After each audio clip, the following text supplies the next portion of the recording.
Yes. Begin the visual novel review. Welcome back to Drew's Visual Novelin. As the name states, I'm Drew Brown, and I will indeed be visual novelin tonight. Folks, tonight is the episode you were all waiting for. Every show about visual novels has it, a lot of shows about anime have it, and a somewhat decent amount of shows about video games have it. You guessed it, it's not Heavy Rain. I'm talking about Danganronpa.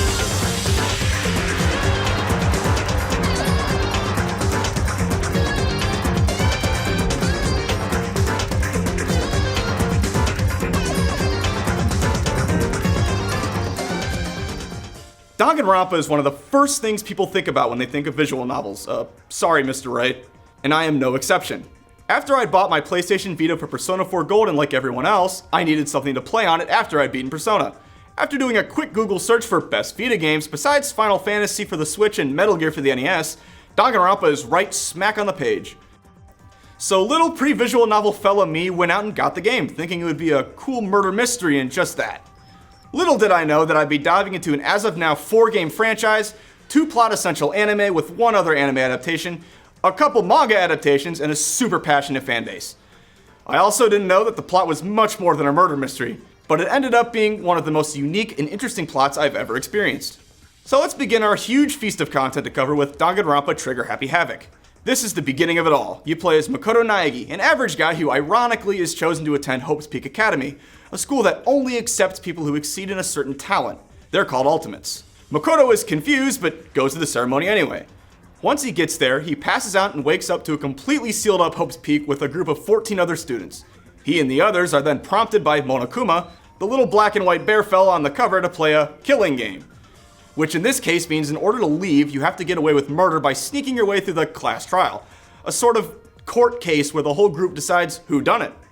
The plot is one of the main appeals of the game, so I don't want to get too into spoilers, but that's the basic outline. The unique premise of Danganronpa, along with the equally unique art style and presentation of the game, was what initially caught my eye, along with the buzz about it online. Danganronpa exceeded my expectations story-wise tenfold with how it both was a very engaging overarching story, and all the characters interesting in their own right. The way that it slowly reveals things about what is really happening about Hope's Peak Academy, while also juggling the murder plot of the chapter and the various stories of the characters, makes it like eating 3 delicious meals all in one. Not my best choice for an analogy for the subject matter, but I'm just gonna roll with it. As for the gameplay, Danganronpa has sections called Free Time, where you can take some time to hang out with some of your favorite characters. The interactions admittedly aren't a whole lot, but some of the later ones can reveal some hidden sides of the character you wouldn't find otherwise. I like that the game encourages you to become invested in the characters, and it can really make the plot hit all that harder when something potentially bad happens to them. Which of course plays into the game and even the entire franchise's theme of hope versus despair. You really feel that despair when the game kills off some of your favorite characters or some other bad things happen. Conversely, the game intentionally gives the player hope by having moments where Hope's Peak Academy opens up after each trial, which allows you to explore the school further and potentially get more information about how to leave, or the points where the characters band together and try to fight Monokuma, only to be thrown back into the despair pit when another bad thing happens. Another aspect of the gameplay is the class trials themselves, where you gotta put your big brain hat on and use it to run through the statements of your classmates and figure out who was the killer. The game presents these trials in such a fast-paced fashion that it's often really hard to put down once you start one. There were multiple times where I started a trial sometime at 11 p.m. or some other late hour and not finished a trial until 3 a.m. The trials aren't all just reading either. There are a myriad of minigames that you have to play to keep the trial fresh, and almost all of them are engaging and really fun to play. Almost. Some people give Danganronpa 1 flack for being a little on the generic side character-wise, but I feel like it has some of the best characters in the series. Toko, Kirigiri, Chihiro, and of course Makoto are some of my personal favorites. I also like the more grounded plot of the first game as opposed to some of the other games. Grounded being a loose term, of course. And overall, it's one of my favorite first games of a series, period. Don't be mistaken, however, because the first game has some wild twists and turns that set it apart from other visual novels with the same premise. Danganronpa 1 is on every platform from the PSP to the PS4 and everything in between, so definitely pick it up. You have no excuse.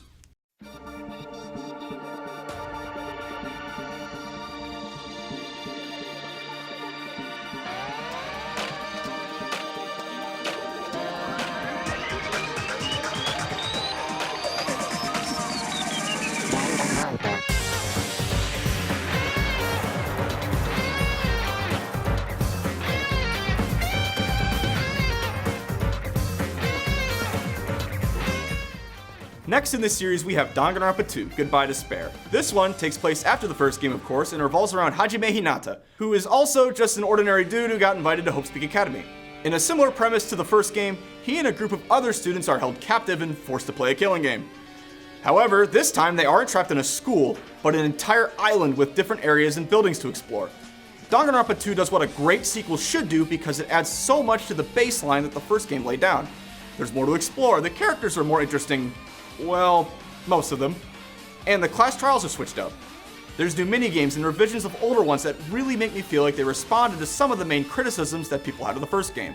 Danganronpa 2 is definitely the high point of the franchise in my opinion. It really takes the wild moments of the first one and turns them up just enough to give it almost its own personality while not forgetting its roots.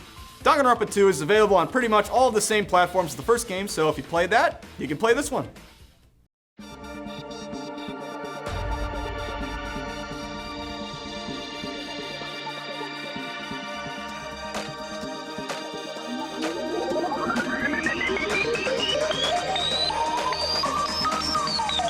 Danganronpa.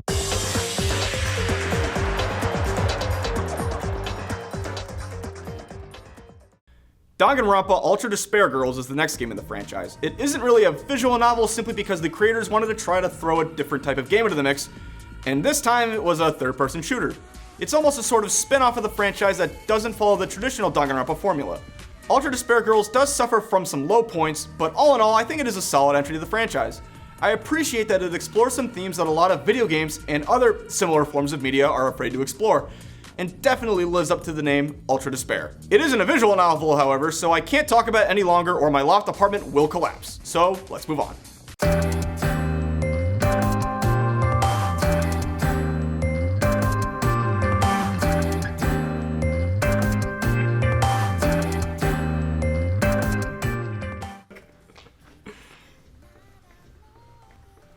Oh my, is this Drew's beautiful loft apartment? Wow. It is! Welcome to my loft apartment, Wow, Colin and you know Kyle. what? Wow, do you have any, is this the only room? Wow. Yeah. And it really is overlooking the city. Yeah. Wow, You guys- amazing. You guys enjoying my printout of the Danganronpa 3 cover? Yeah, you know, I see, alright, so like, alright, so I can see the city, but like, Yeah. honestly, I prefer this. Yeah, it's way better. The Why, city. why would I want to look out the window right here? Yeah, honestly. So I was like, I told the movers, the TV right in front of the window. They were like, what? And I was like, yeah. Well, yeah, see, because you have the brick wall right here. Yeah, exactly. And then you have the window. Yeah. And like, why would you put it in front of the brick wall? Exactly. Like, look at those bricks. They're over here. They're right behind look me. at They're them. so beautiful. Oh, like that one. In particular, I like that brick I like that one. too. It's very nice. Also, yeah, man, like, wow. Ever since the Earth turned into perpetual night. Yeah, it's been rough. rough. But anyway, Kyle, can I review the Danganronpa 3 anime? No, All right. you can't. I'm sorry. Sorry, guys. We're gonna have to move on. Danganronpa 3 anime. It's pretty good. Pretty good, yeah. Yeah, it's pretty good. That's all I can say about it, though. Well, Kyle literally has bombs planted in my loft apartment. Yep, sorry, so we're guys. gonna have to move on. Danganronpa 3 anime, you know? Future arc, it's all right. Despair arc, pretty good. Yeah, Right, Drew? I like the Despair arc. It's Yeah, good. me too. Danganronpa.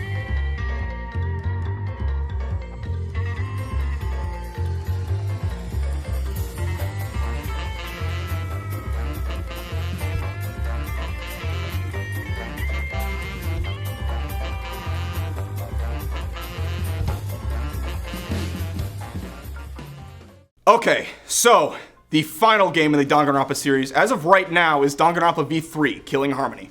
This game really is the culmination of everything you've learned from the past two games and the two different animes you've watched. So get your hope ready, break out the big brain cap, and get ready for a wild ride. I really like the setting of this one because it literally brings everything home to an empty and overgrown Hope's Peak Academy for reasons I won't go into. I always enjoy when franchises go back to places from older games, but not many go the extra mile and make the place all busted up and falling apart like this game does. The game as a whole feels and even looks a little darker and more, I guess you would say, wilted in a way, and I think it's a good response to Danganronpa 2's bright, flashy presentation.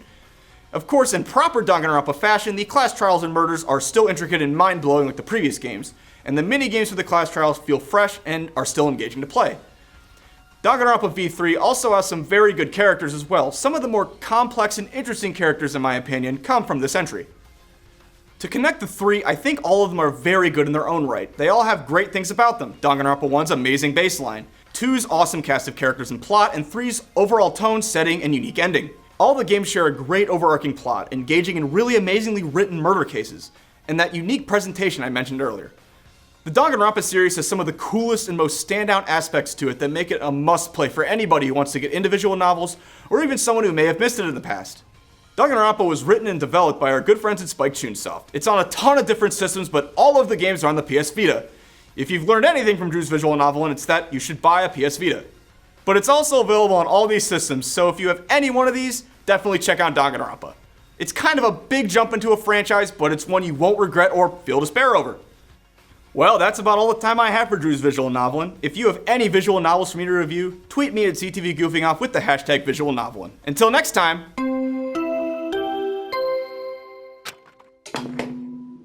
A body has been discovered! Now then, after a certain amount of time has passed, the class trial will begin!